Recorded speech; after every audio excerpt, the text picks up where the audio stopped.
Bueno, y como ya estamos entrando de lleno en esta época, nos toca hablar de Hitler. Vamos a empezar por él, por Adolfo. Y bueno, por supuesto que hay, como siempre, dos bandos, ¿no? Aquellos que lo detestan y aquellos que lo adoran. Y como yo siempre digo, la cosa suele pasar por el medio. Entonces, ni una cosa ni la otra. Y en este video lo que vamos a ver son cosas que nunca se cuentan sobre su accionar dentro de lo que es el gobierno, ¿no? Vamos a dejar su vida privada al margen, más allá de alguna que otra mención al tema de su origen. Pero bueno, porque mucho se comenta, ¿no? Sobre ciertas actitudes que él tenía, porque, bueno, se habla de enfermedades mentales, de adicciones y demás. Eso lo vamos a dejar de lado porque, además de extenderse mucho el video, serían cuestiones personales, ya propio análisis psicológicos y demás, que cada cual ya puede pensar lo que quiere, incluso buscarlo en la red, que hay informes bastante detallados al respecto. Pero bueno, nos vamos a centrar en lo que nos interesa, que es el desarrollo de la acción. Entonces vamos a ir a desmenuzar su gobierno y aquel famoso milagro alemán que fue la reactivación de la economía, que realmente fue muy buena. Pero, como siempre, las cosas no son como nos las cuentan. Y sí hubo una reactivación fabulosa. Pero el milagro, realmente podríamos llamarlo milagro, porque sucedió por una mano oculta o varias manos ocultas que vienen de la parte de siempre. Así que ahí tenemos la explicación de ese milagro. No tiene que ver tanto con lo que siempre nos venden, con sistemas que se implementaron, porque ya vamos a ver en el video qué hubiera pasado si hubieran implementado realmente ese sistema de forma independiente. Y para no alargarlo más ni hacer más embrollo, vamos directamente al video a ver qué pasó, cómo llegó Hitler al poder y qué es lo que hizo. Hitler nació en Austria, en el pueblo de Braunau am Inn, el 20 de abril de 1889.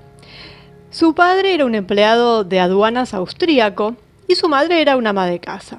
Bueno, sobre esto hay todo un tema, porque ya en aquella época se mencionaban los posibles antepasados hebreos de Hitler. Bueno, lo que se vino a saber hasta ahora es que su padre, que realmente era su padre, pero era un hijo natural, era un hijo ilegítimo. Por lo tanto, el apellido Hitler no era su verdadero apellido. Es decir, su abuela había sido empleada doméstica en la casa. No se ponen de acuerdo algunos si eran los Rothschild o si era otra familia muy poderosa, con mucho dinero, una familia hebrea. Bueno, ella trabajaba ahí, a la edad de 42 años queda embarazada y se va de la casa, se va del pueblo, de la ciudad donde trabajaba, y bueno, tiene a su hijo, que sería el padre de Adolfo, para llamarlo así, y bueno, poco tiempo después se casa con un señor de apellido Hitler. El tema es que este hijo bastardo, durante casi toda su vida, lleva el apellido de su madre, como era uso en esa época. Lleva el apellido de su mamá. Es decir, su padrastro no le da el apellido. Eran cuestiones de leyes de la época también.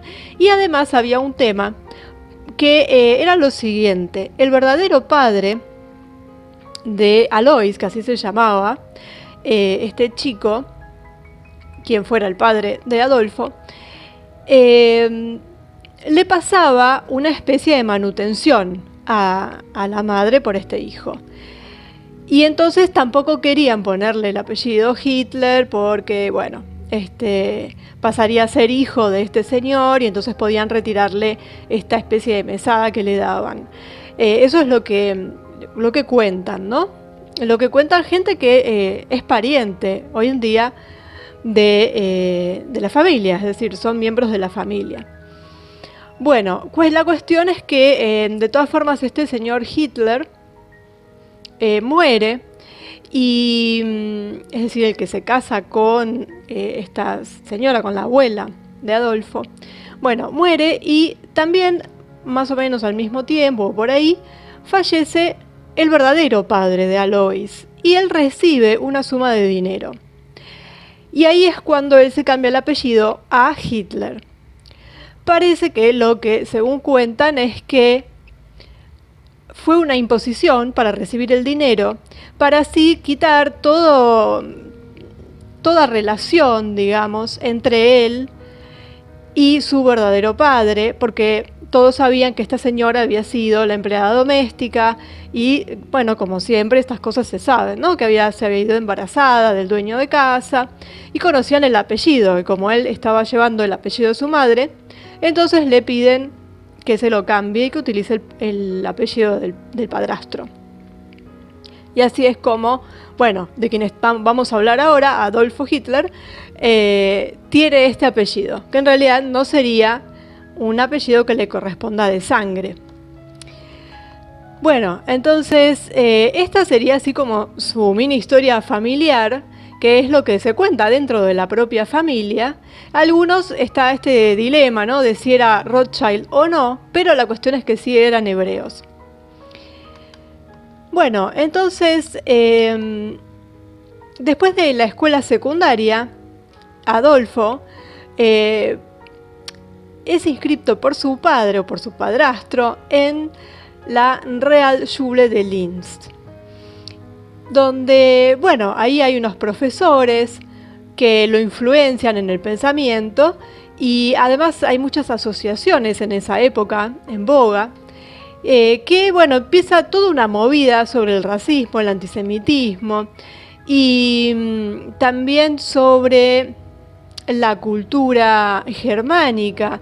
Él ahí es donde aprende algunos de los símbolos que luego va a utilizar, no solamente él, es decir, toda su cúpula sabía muy bien, manejaba el ocultismo, o sea, no era él solo, acá los cerebros eran muchos.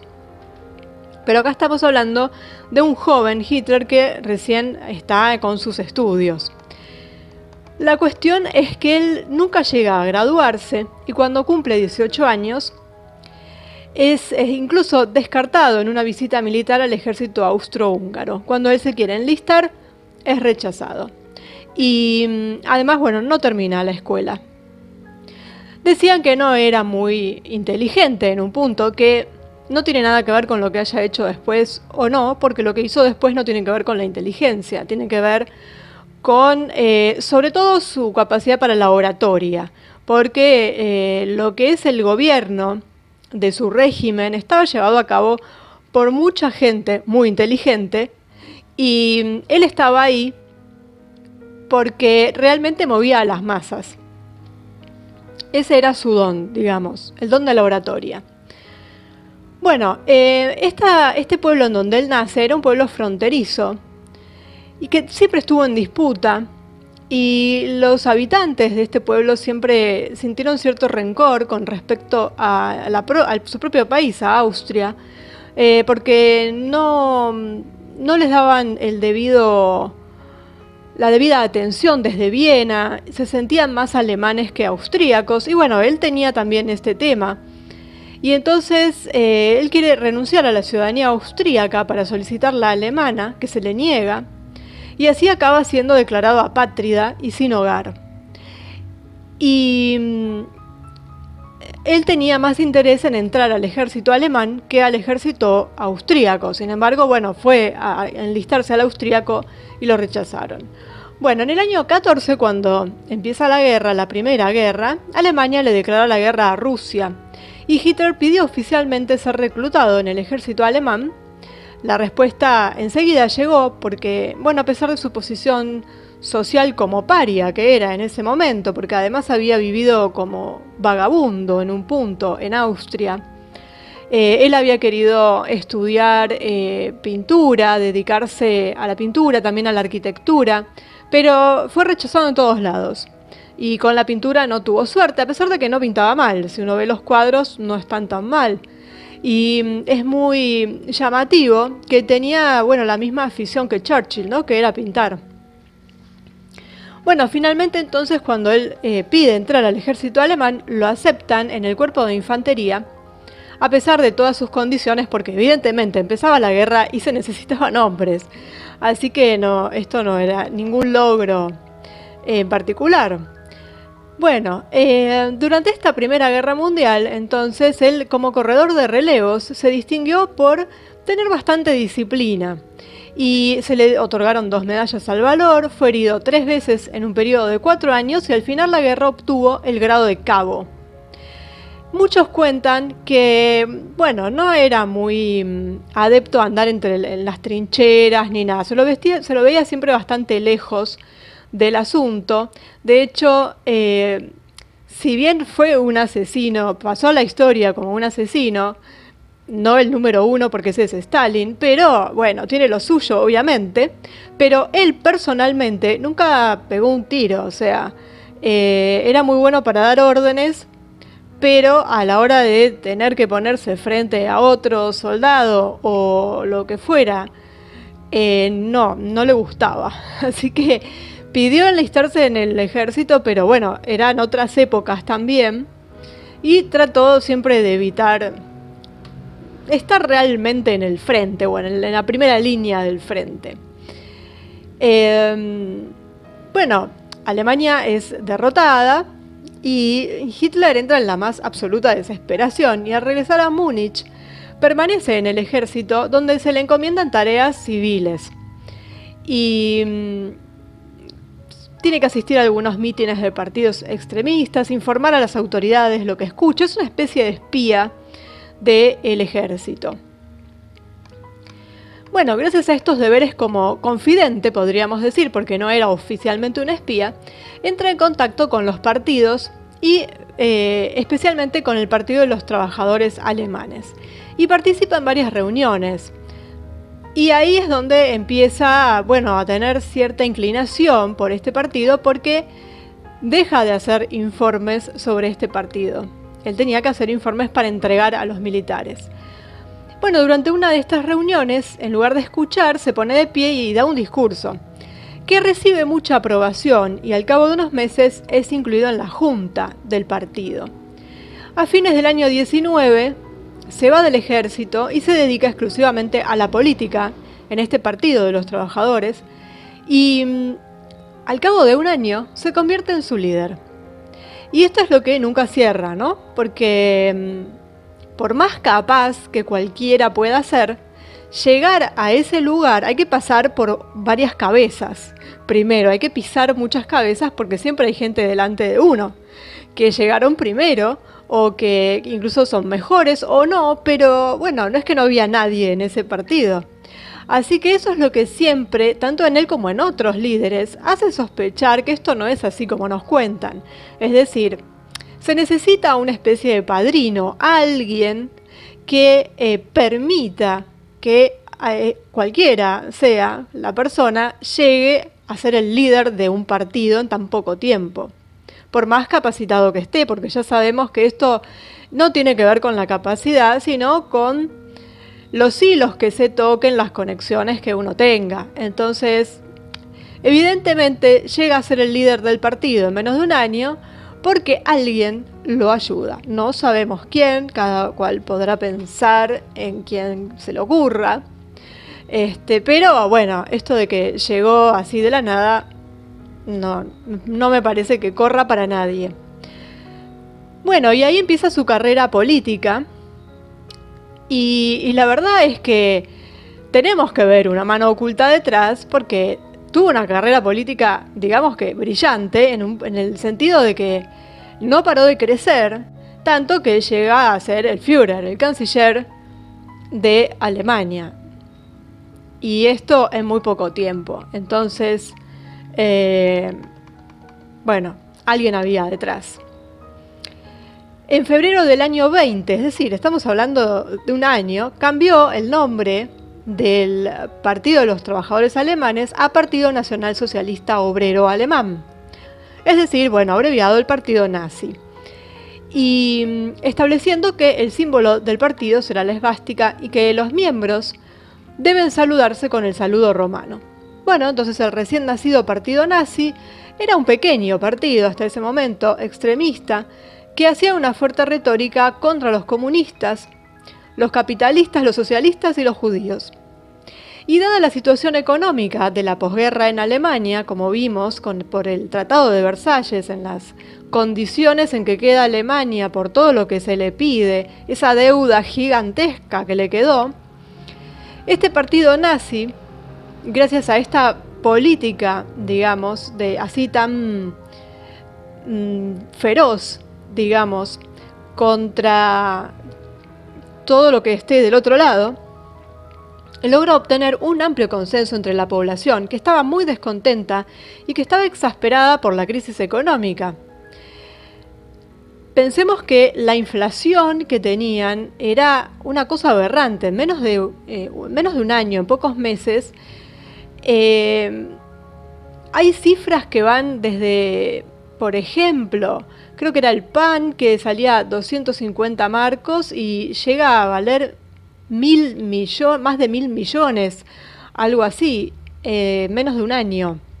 Es decir, había que llevar muchos billetes para comprar algo que era simplemente el pan y que era equivalente a $1.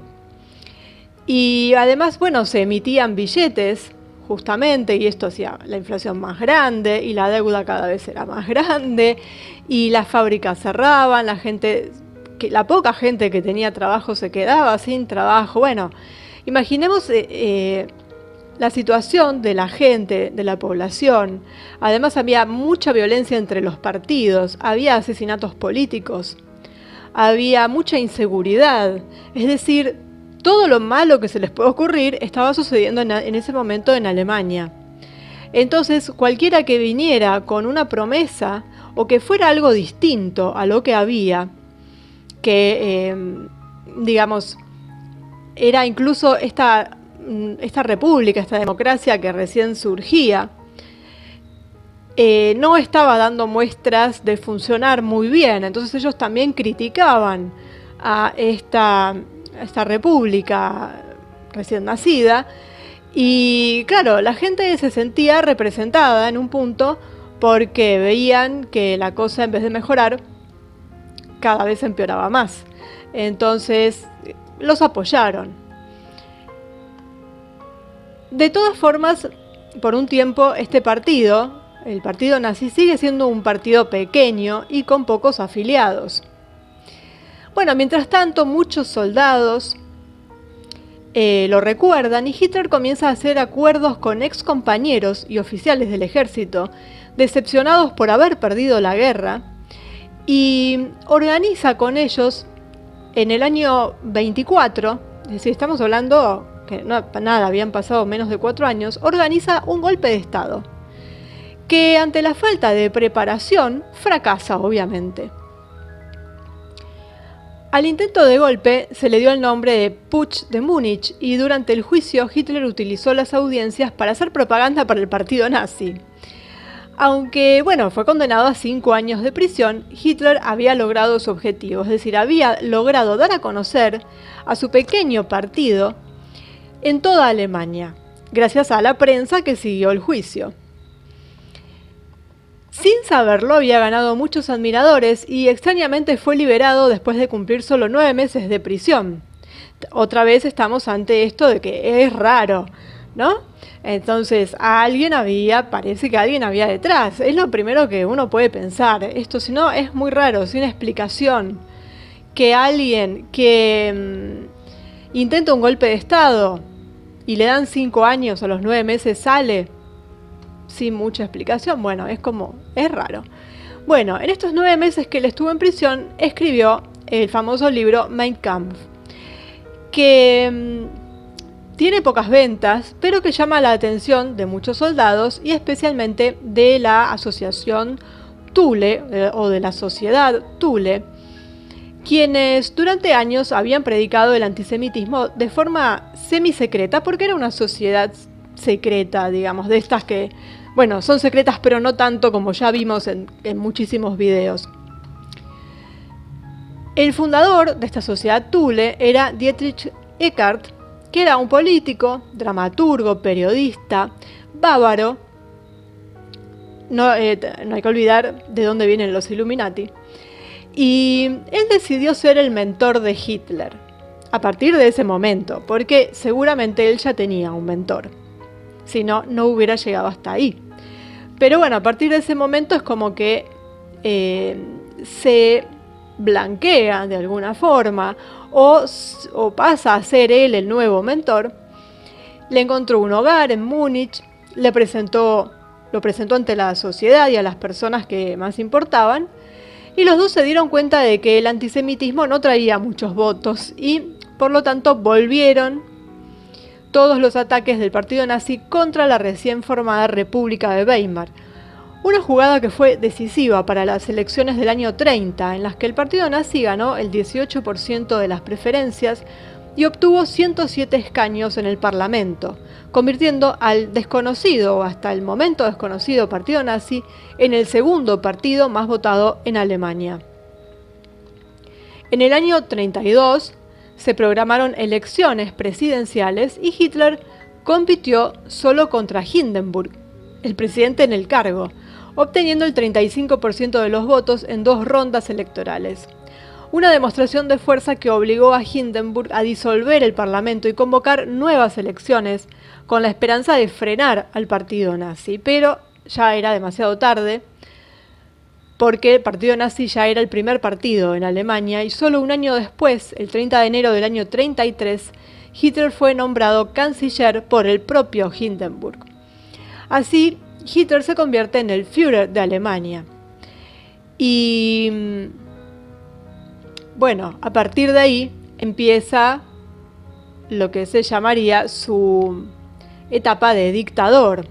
Y ya vimos en un video anterior el tema del incendio del Reichstag, cómo él elimina a los partidos opositores, en particular al comunista, pero también a los otros, restringe las libertades, es decir, obtiene un decreto de Hindenburg y va restringiendo las libertades y bueno, eso se va convirtiendo en una dictadura. Bueno, hay muchas cosas para decir de Hitler en su temprana época, digamos. Él estaba muy le gustaba mucho la jerarquía de la iglesia y sobre todo la de los jesuitas. Y es así que justamente la organización de la SS, posteriormente cuando la lleva a cabo, se basa en la organización jesuita. Eso ya también nos dice bastante, ¿no? Y bueno, él era católico, pero rechazaba la idea de que Jesús había nacido judío y tomaba la teoría de Celso. Y bueno, tenía todo este tema, ¿no? Que también, bueno, estaba bastante en auge en la época, pero eso no lo justifica. También tenía un tema con la madre, porque la madre había fallecido cuando él era pequeño y era una madre, parece que muy cariñosa. Y bueno, entonces por eso también él instaura el Día de la Madre en Alemania. Hay todo un tema con eso, también con el padre. Él queda huérfano en realidad y bueno, es por eso también que recibe una subvención del Estado. Va vagueando por ahí, tratando de vender sus dibujos. Todo esto en la época antes de entrar al ejército. Y por eso digo que es muy raro que tenga una carrera política astronómica como la tuvo, sin tener a alguien detrás. Y todo esto, este tema de que él admiraba mucho a la Iglesia Católica, a la organización jesuita y demás, de algún lado le viene también, ¿no? Entonces hablaba mucho de los profesores que él había tenido en la escuela, si bien no se recibió, habían influido bastante en él, entonces no sabemos ahí qué pudo haber pasado, quiénes eran, qué vieron en él. Habrán visto esto de la oratoria, que era muy necesaria en ese momento, porque lo que se necesitaba era manejar a las masas que estaban descontentas. Esas masas descontentas eran oro puro para los políticos, porque con solo dar en la tecla tenían a todo un país a su favor, que fue lo que realmente sucedió.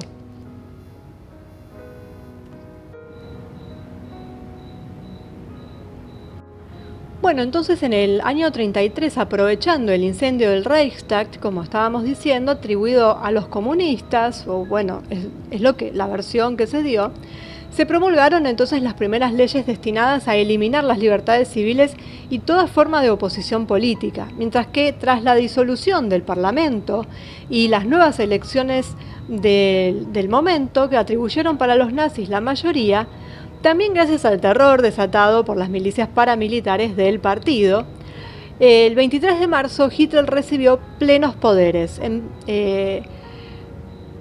paralelo más o menos a lo que estaba pasando, o lo que fue en el año 26 en Italia con Mussolini.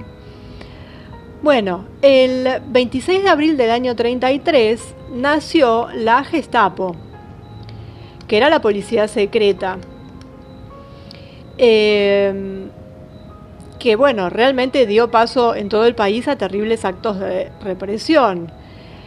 Y el 14 de julio el Partido Nacional Socialista se convirtió en el único permitido, mientras se eliminaban todos los movimientos de la extinta República de Weimar. Así que ahí ya tenemos la dictadura plenamente consolidada. Y esto fue, además, ya el sumum de esto fue el 2 de agosto del año 34, cuando muere Hindenburg, y entonces Hitler asume el cargo dual de presidente y primer ministro. Es decir, él ya era el primer ministro, lo que se llama canciller en Alemania. Él había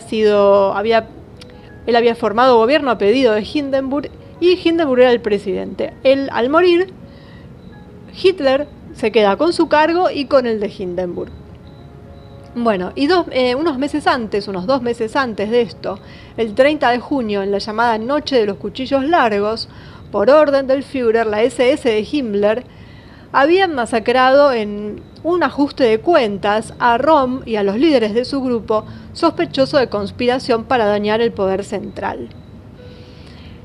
Bueno, a partir de ese momento, los equipos de asalto, que eran los compañeros de la primera hora, los que habían compartido el ascenso al poder, abandonaron el escenario junto con sus camisas marrones, que era lo que usaban hasta ese momento como divisa, para dar paso a la Orden Negra de la SS del propio Himmler, que años más tarde da lugar a todas estas represiones, a masacres, bueno, cosas bastante truculentas. Es como el paralelo de las camisas negras que había en Italia, pero digamos que la SS superó ampliamente lo que habían hecho las camisas negras, con su uniforme de Hugo Boss. Y bueno, se transformaron en el brazo armado de este régimen. Y realmente instauraron el terror, de eso no hay ninguna duda. A pesar de que, bueno, ya sabemos que la historia que nos cuentan no es exactamente lo que pasó. Eso ya lo sabemos, con este tema y con todos los demás.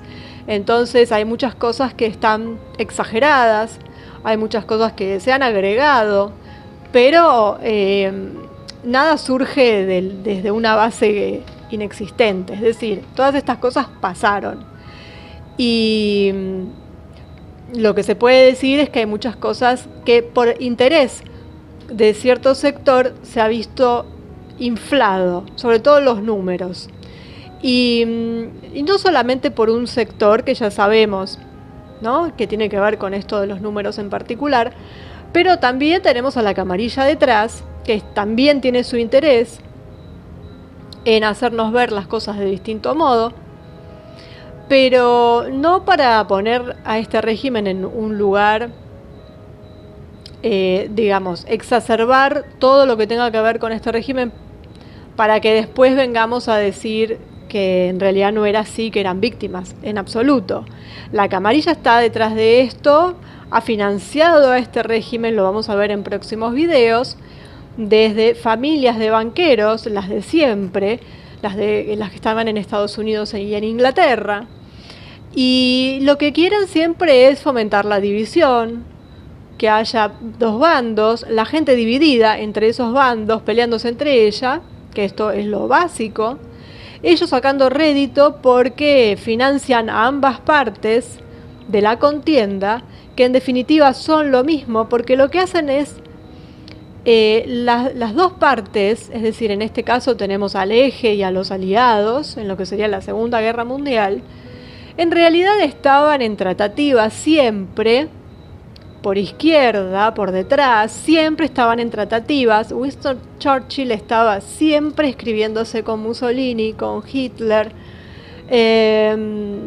Bueno, siempre estuvieron ahí. Estados Unidos también siempre metido, siempre por atrás, tratando de ver qué tajadas sacaban y cómo se repartían las cosas en una mesa, mientras los soldados a los que mandaban al frente morían.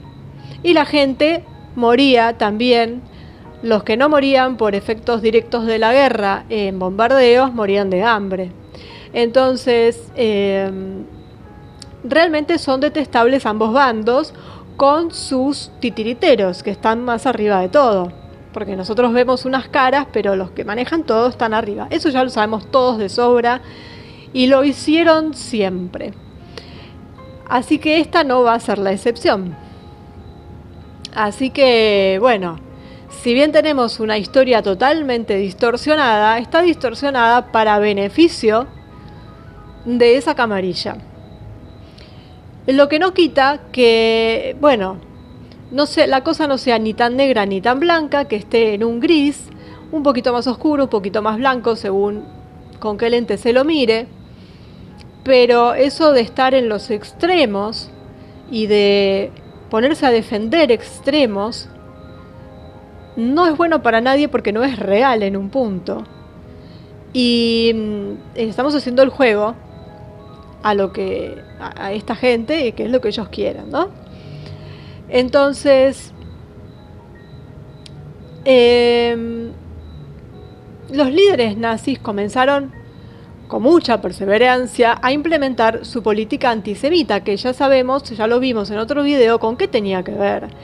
Ellos ya habían hecho un pacto, aquel acuerdo de transferencia, así que si bien era algo que estaba, por ponerlo en un nombre, o entre comillas, podríamos decir, estaba de moda en ese momento, y bueno, y había todo un tema personal, por un lado, por el lado de Hitler, su historia personal y familiar, bueno, toda una corriente que tenía realmente que ver con esto, y de la que se aprovecharon los sionistas, en este caso, para llevar agua para su molino, como se diría normalmente, que era llevarse a la gente a Palestina,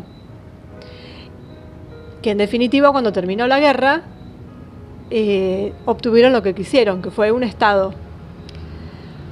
Bueno, entonces estuvo esto de los boicot, que ya lo vimos en el otro video, un boicot que comenzó la comunidad hebrea en el exterior, en realidad, al boicot a los productos alemanes, quejándose de que los trataban mal, y esto sigue con una respuesta de los alemanes, mejor dicho, del régimen, que llama un boicot de las actividades judías. Y entonces, ¿qué tenemos ahí? Que hay lo mismo de los dos lados. Es decir, de los dos lados nos encontramos con la misma cosa, es decir, con algo malo de ambos lados. Porque las cosas que han hecho, y no solamente estamos hablando de los sionistas, también estamos hablando de los aliados, de todo lo que se conforme en dos bandos, es como un espejo. Todo lo que hacen es básicamente lo mismo, y siempre hay intereses, hay egoísmo, y hay de dónde sacar tajada. Entonces, esto de que él tiró primero y yo no sé qué, está acordado, todo está acordado. Entonces, y claro, en este caldo de cultivo, obviamente los violentos están a sus anchas. Entonces, los que formaban parte de estos cuerpos, como la SS, por ejemplo, estaban a sus anchas, les encantaba poder sacar su violencia al exterior, y entonces participaban de todo tipo de maldades, podríamos decir, de persecuciones, de matanzas, de roturas de cosas, es decir, vandalismo también, sembrar el terror, eso era lo que querían, meter miedo. Por eso también todo su atuendo y todo ese tipo de cosas, ¿no? Y del otro lado, bueno, ya sabemos que en realidad jugaban en ese momento más a los no violentos, ¿no? Son los roles que les da la historia y son los roles que eligieron para poder llevar adelante todo esto. Entonces, bueno, tenemos que además el régimen no era una persona, ¿no? Eran muchos, de los que vamos a hablar en próximos videos también.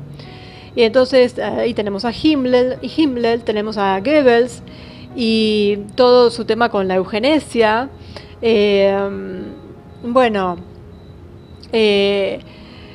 Estaba el tema de los protocolos dando vuelta. Entonces, bueno, había todo algo que era prender un fósforo y que explotara todo.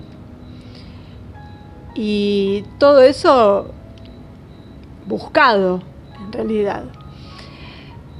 Y la verdadera acción de persecución de la que ellos se quejaban comenzó en el año 38, cuando en la noche de los cristales, para vengar la matanza ocurrida en París de un diplomático alemán, asesinado por un judío disidente, se destruyeron tiendas, casas, sinagogas, cementerios profanados, familias exterminadas realmente.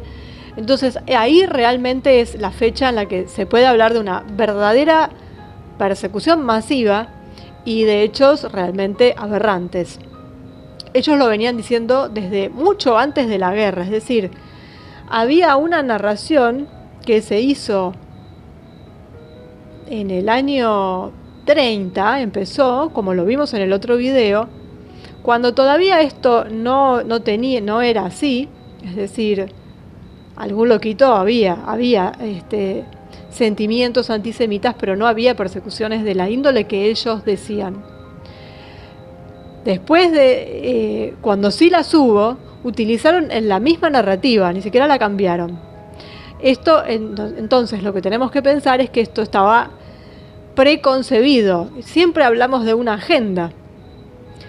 Siempre hablamos de que no hay profetas, como ahora tenemos al señor de los pinchazos. No tiene la bola de cristal, simplemente sabe lo que va a hacer en un futuro. Y esto fue exactamente igual. Y no solo esto, muchas cosas a lo largo de toda la historia. Entonces, se veía ya, entonces a partir de ese momento se vio plenamente la violencia que tenía este régimen. El movimiento alcanzó niveles triunfales en los años anteriores a la guerra, porque además pensemos en que la gente, además de estar harta ya de lo que estaba padeciendo, también estaba el tema de la propaganda, tan famosa propaganda nazi, y tenían la cabeza ya hecha un bombo. Entonces, realmente estaban contentos. Y además, realmente, de hecho, el Führer había transformado un país hambriento, destruido y humillado en una nación que estaba redescubriendo su antiguo poder y sus glorias perdidas. Y la miseria de los años 20, el paro, el colapso económico, ya eran un recuerdo, estaban en sus años dorados. Y entonces Hitler enardecía a la multitud con discursos ensalzando la grandeza de Alemania. Él era un excelente orador, era el don que tenía, creo que el único. Y por eso lo pusieron donde lo pusieron. Entonces, eso, claro, ese don que él tenía, que han tenido varios en la historia, realmente era para aplaudir. Entonces, bueno, el nacionalismo realmente borró la inflación, hizo que los alemanes encontraran su prosperidad perdida. También gracias al fortalecimiento de la industria de la guerra, todos trabajaban. Cada familia podía vivir en paz, las ciudades eran más prósperas. Bueno, porque además no nos olvidemos que invirtieron mucho en lo que era la industria de la guerra. Bueno, se empezó a destacar culturalmente también. se hicieron famosos sus teatros y sobre todo sus cabaret. Y ahí lo tenemos, ¿no? Tenemos una obra musical al respecto porque se hizo famoso por eso. Estaban en su bonanza total. Bueno, la exaltación total, lo que podemos ver en documentales, ¿no? De la época. Era la época la que le llamaban del delirante nazismo, porque era tirar manteca al techo, como se dice. Entonces, eso, claro, también magnificó el mito de la pureza aria, todas sus doctrinas y todos sus pensamientos. Y las películas que hicieron como propaganda, bueno, también las construcciones que son muy típicas, las geometrías del arquitecto Albert Speer. Todo eso, bueno, creó realmente una cultura.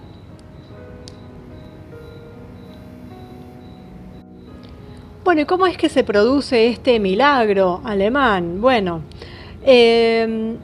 inicia la recuperación económica bajo la dirección del régimen encaminada al rearme militar del país y la preparación de la Segunda Guerra Mundial. Esto iba en contra del Tratado de Versalles, pero bueno, como el tratado era realmente aberrante, no podemos decir que no se le puede echar la culpa en este sentido, ¿no?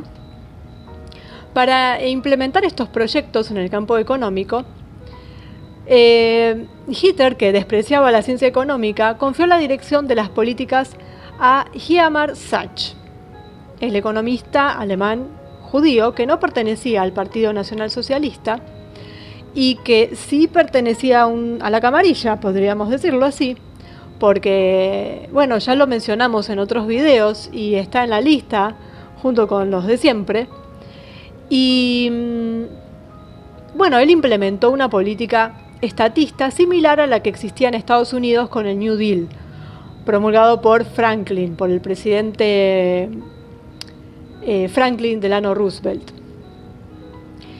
Y bueno, para eliminar el desempleo se implementó una fuerte política de obras públicas, que obviamente dio un fuerte impulso al sector privado. En particular, las obras públicas estaban destinadas a la construcción de una densa red de autopistas en el territorio de Alemania. Para inyectar dinero público en el aparato económico alemán, el economista decidió aportar el dinero emitiendo vales especiales e implementando enormes exenciones fiscales para las empresas, que vieron así aumentar su capital. Por supuesto, todo esto también aumentó la mano de obra. El principal objetivo de la recuperación económica alemana, sin embargo, fue el rearme militar del Tercer Reich, hacia el cual se dirigieron los recursos del país a partir del año 1934.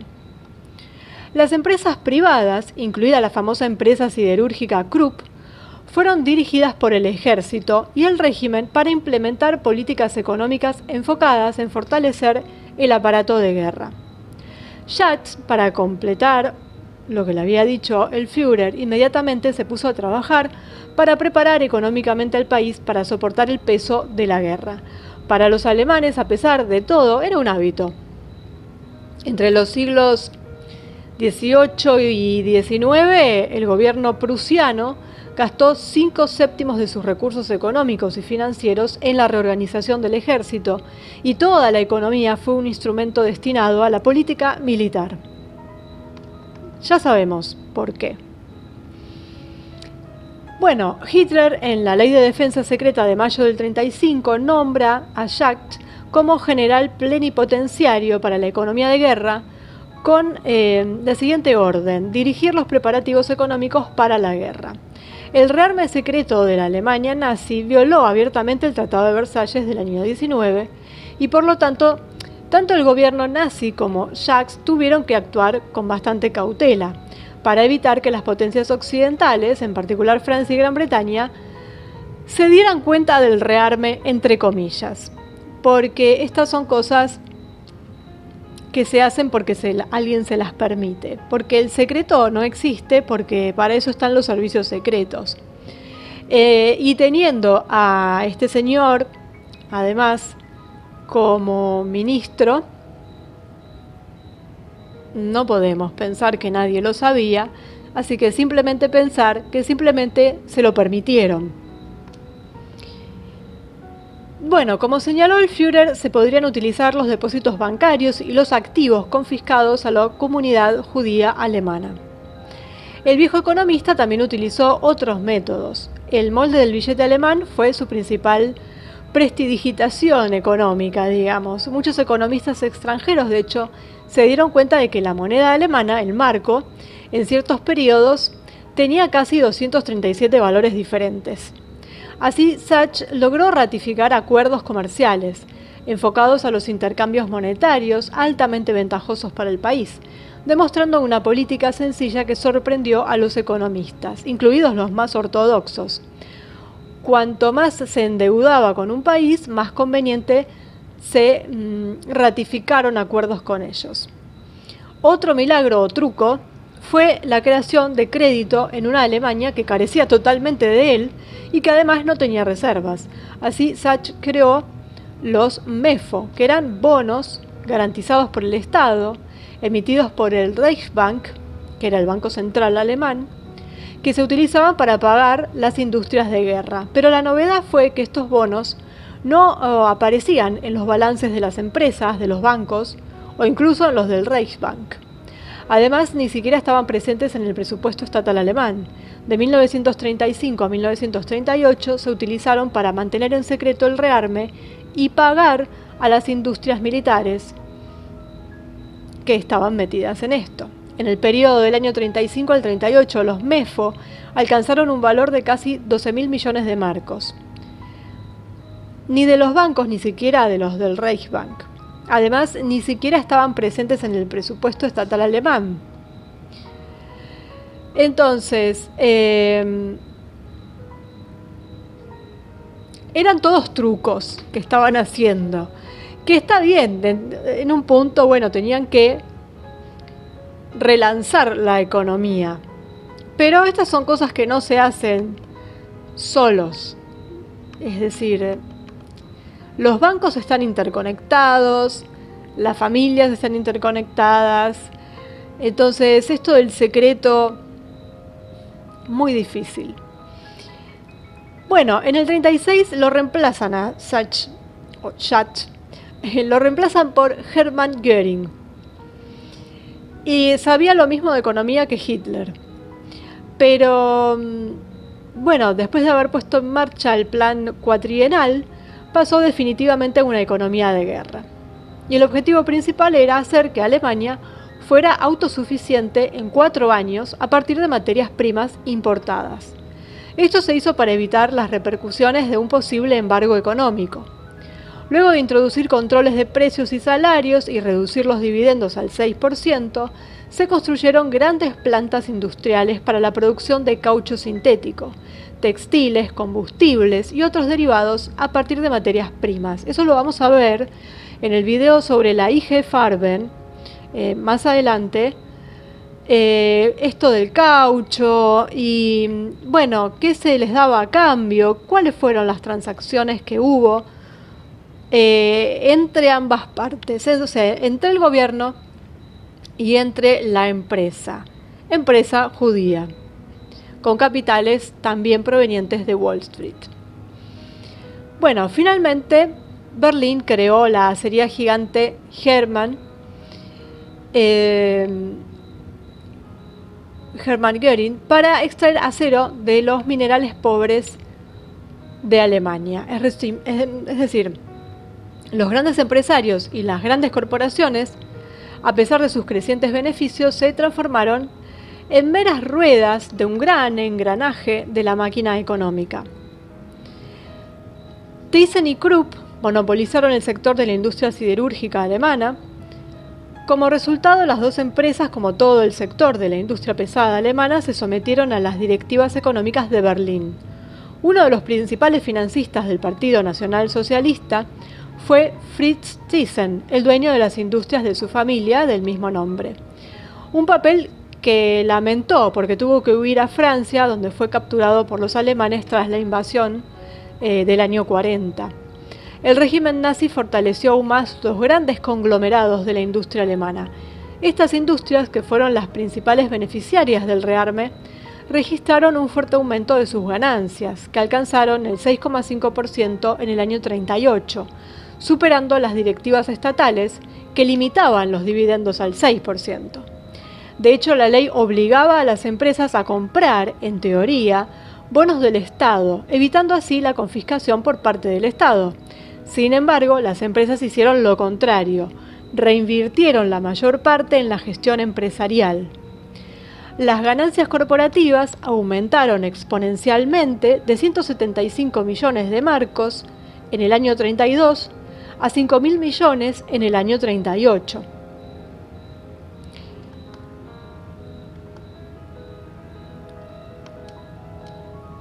Bueno, la Alemania nazi se recuperó rápidamente de la crisis y creció a un ritmo nunca visto en Europa.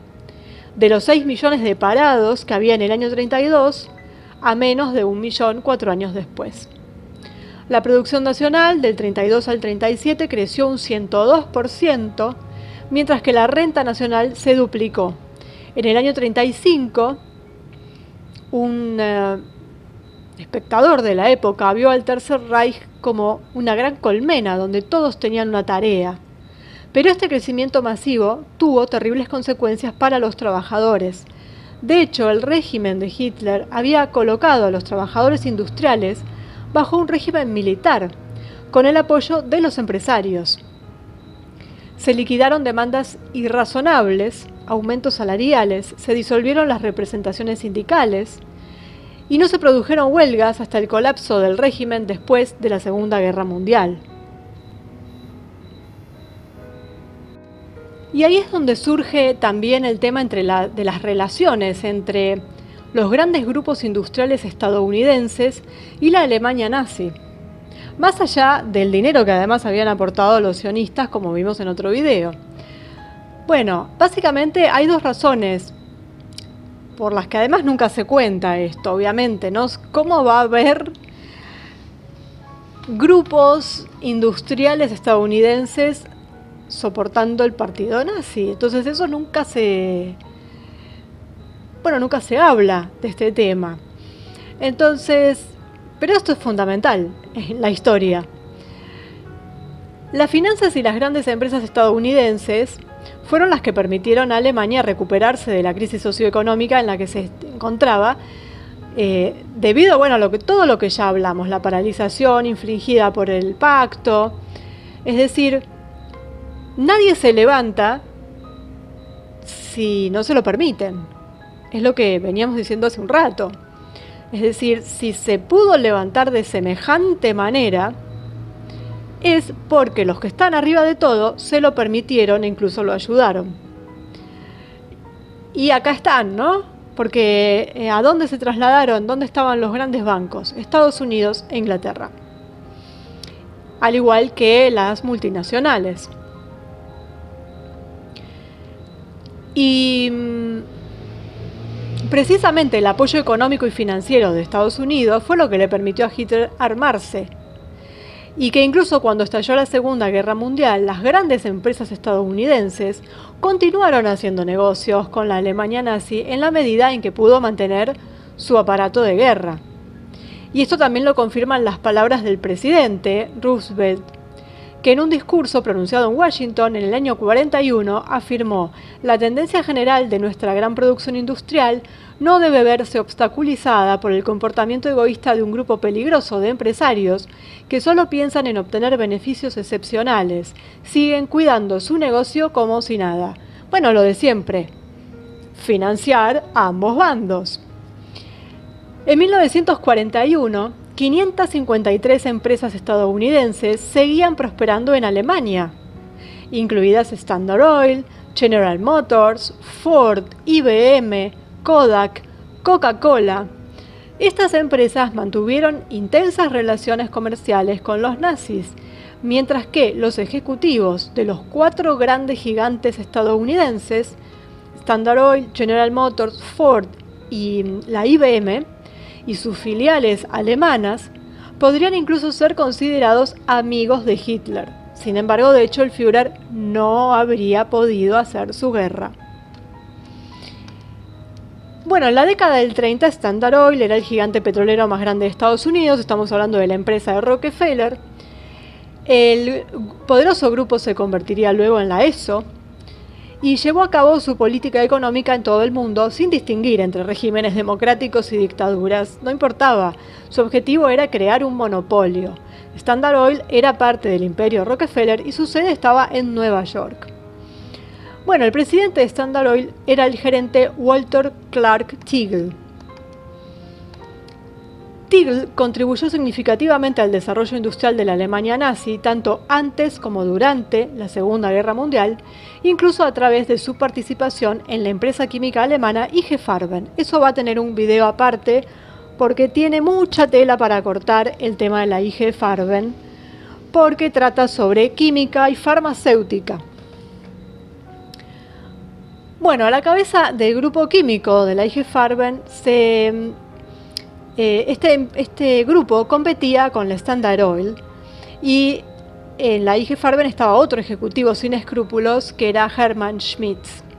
IG Farben, había desarrollado un proceso para crear gasolina sintética, de modo que en caso de escasez de petróleo, el propietario de la patente se convertiría en el amo del mercado mundial. Pero en 1938 Alemania todavía se vio obligada a importar el 80% de sus necesidades de petróleo crudo. Hitler quería la guerra, pero por razones estratégicas necesitaba gasolina sintética a toda costa. Sabía que en caso de conflicto Alemania cerraría sus suministros de petróleo. Se había planeado la construcción de un oleoducto, luego la creación de una flota de petroleros, pero todas estas ideas habían sido bloqueadas de raíz por Hitler, quien en cambio tenía un plan muy claro. Alemania tenía que ganar solo con la autarquía. Del discurso de Hermann Göring pronunciado en Berlín en el año 36, en donde dijo: sabíamos que no teníamos combustible y construimos las fábricas, que se suponía que nos abastecían de combustible, sabíamos que no podíamos conseguir el caucho y construimos las fábricas de caucho. Los estadounidenses pensaban tener el monopolio, pero la ciencia alemana ha roto estos monopolios y hoy tenemos todos los medios necesarios para derrotar al enemigo. Recordemos que Göring tenía el título de mariscal del Reich, era el número 2 del régimen, también era el jefe de la Luftwaffe, la aviación militar alemana, y este puesto ya le proporcionaba un papel económico importante, pero su nombramiento a finales del 36 como jefe del plan económico cuatrienal contribuyó aún más a aumentar su peso.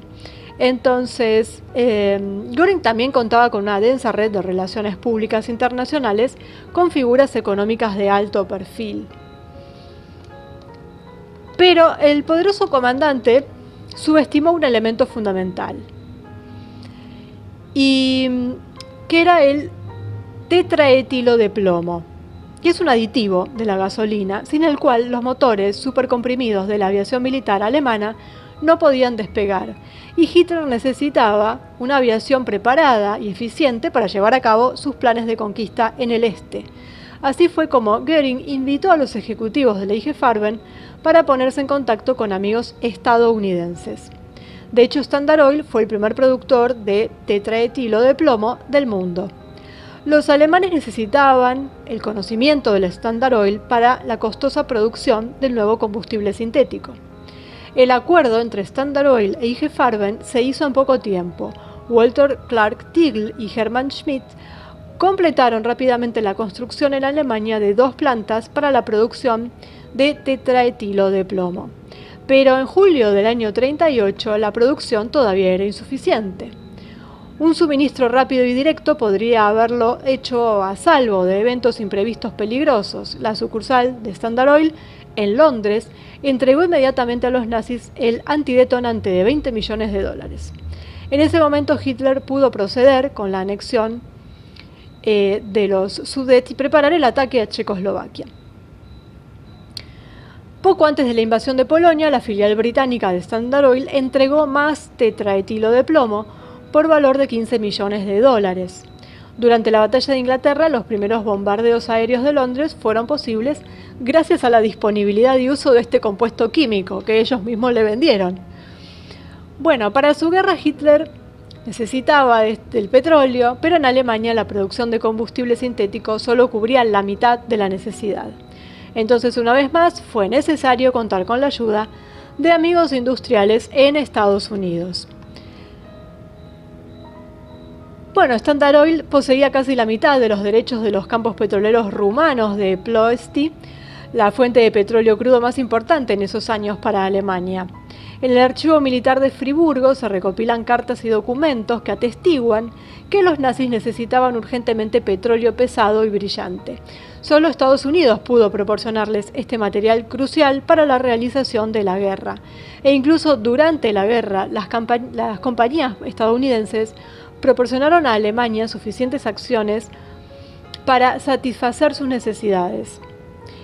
Y bueno, este derivado que necesitaban de este valioso aceite, que también se utilizó para impulsar los motores de los tanques.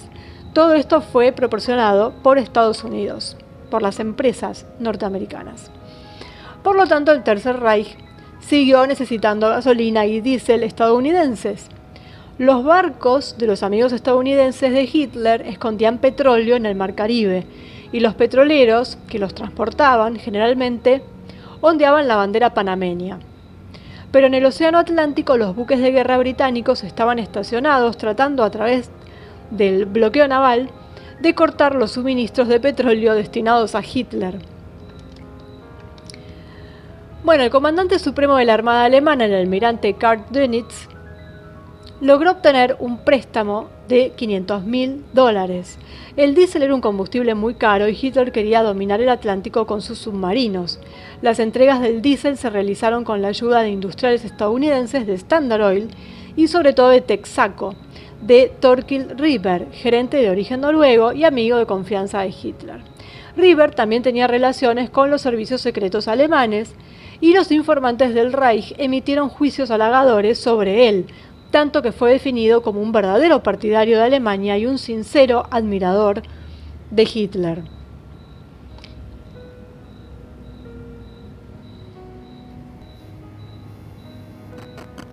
Incluso después de Pearl Harbor, Standard Oil y sus afiliados continuaron suministrando gasolina a los nazis. Mientras tanto, en Estados Unidos, el gobierno se vio obligado a tomar medidas para racionar la gasolina. Bueno, así podemos seguir por horas, yendo empresa por empresa. Está el tema del caucho, siempre con la Standard Oil detrás. General Motors, que emprendió la construcción de vehículos militares pesados.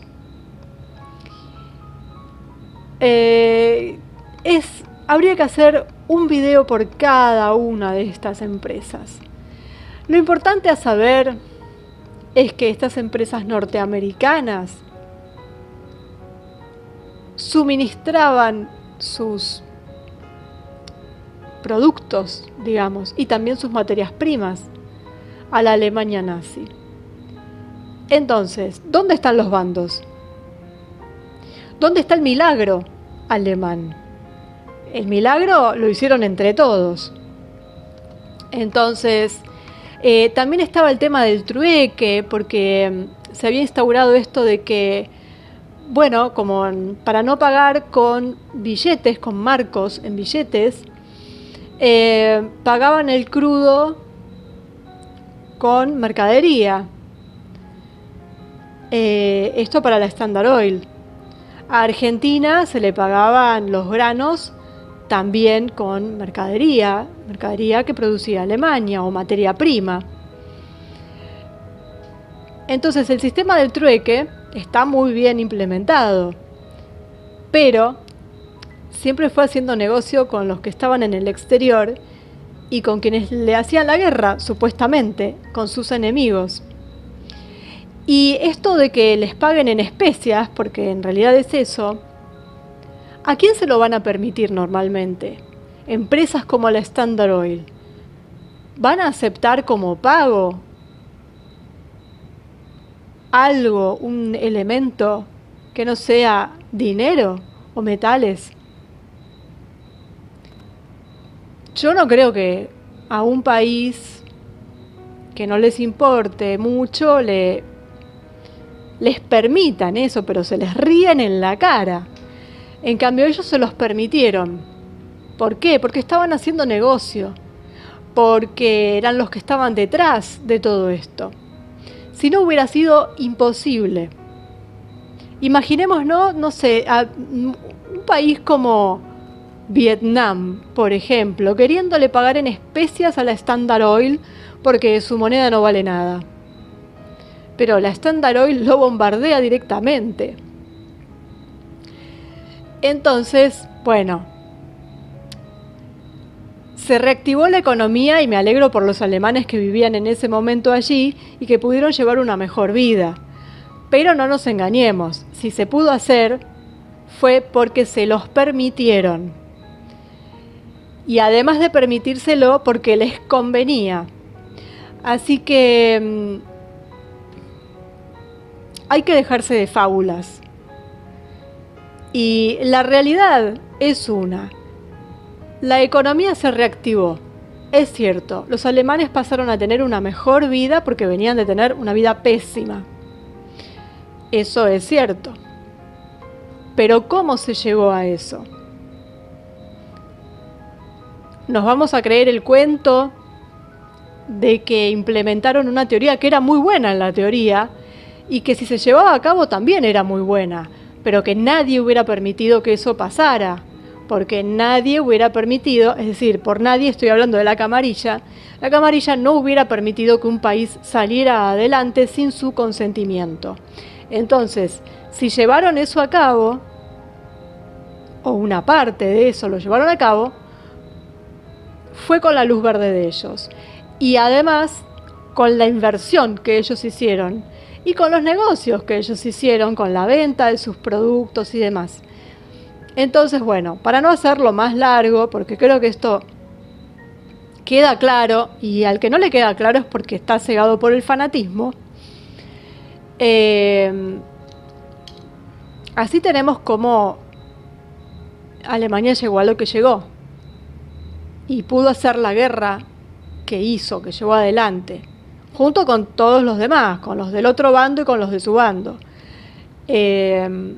Así que bueno, después vamos a dedicarle a IG Farben porque es muy interesante y porque tiene interés en cuanto a que está relacionado con empresas que hoy en día siguen en la farmacéutica, como son Bayer ligada a Monsanto, y todo eso tiene implicancias en nuestra vida de hoy en día. Eso nos afecta a nosotros.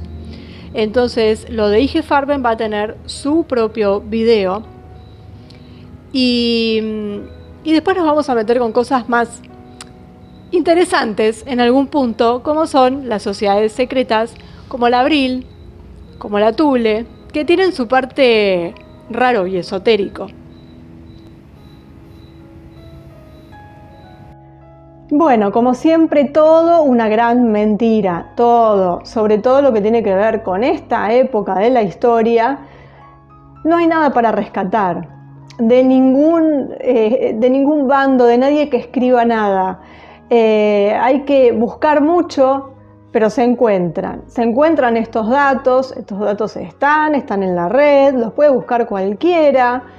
Así que pueden encontrar mucho más, incluso todo este asunto de las empresas norteamericanas, inglesas, que participaron. Así que, bueno, la confirmación de que nos engañaron siempre. Y por eso también siempre se dice que ni siquiera el perdedor o el ganador de la guerra es el que nos contaron. Y vamos a ver por qué en próximos videos. Hay mucha tela para cortar con el tema de la Segunda Guerra Mundial, en particular con Alemania. Y eso lo vamos a ver. Entonces, a partir de ahora, las diferentes sociedades secretas, cuáles fueron su papel, qué buscaban, qué encontraron. Y bueno, tantas cosas para ver, mucho ocultismo y cosas que, bueno, no están interesados en que se divulgue mucho. Es decir, son cosas que se empiezan a conocer, pero que no tienen tanta divulgación porque, claro, son cosas raras algunas. Y entonces, bueno, lo mantienen bastante ahí y se manejan con otras mentiras, como lo que acabamos de ver. Entonces, bueno, como siempre digo, no hay que creerle a nadie, hay que buscar, y cualquiera de nosotros que hace videos, lo que hace es tirar puntas para que después el que le interese pueda ahondar en esto. Y hacerlo mediante la red, como lo hacemos nosotros, o con algún libro. Pero esto no es ninguna ciencia. Si lo podemos hacer nosotros, lo puede hacer cualquiera. Entonces, al que le interesa puede encontrarlo. Cuando siempre piden la fuente. Bueno, en televisión, cuando miran el noticiero, nadie pide la fuente. Lo tragan así como viene. Entonces, la fuente es exactamente toda la red. Tienen que leer todo lo que se dice de un lado, lo que se dice del otro, lo que se dice en forma neutra, que es lo que menos hay, pero hay. Y después sacar sus propias conclusiones, atar cabos. Y ahí es donde se empieza a entender el porqué de muchas cosas de aquella época y muchas cosas que están sucediendo ahora. Y cuando eso les cierre, van a tener la certeza de que van por buen camino.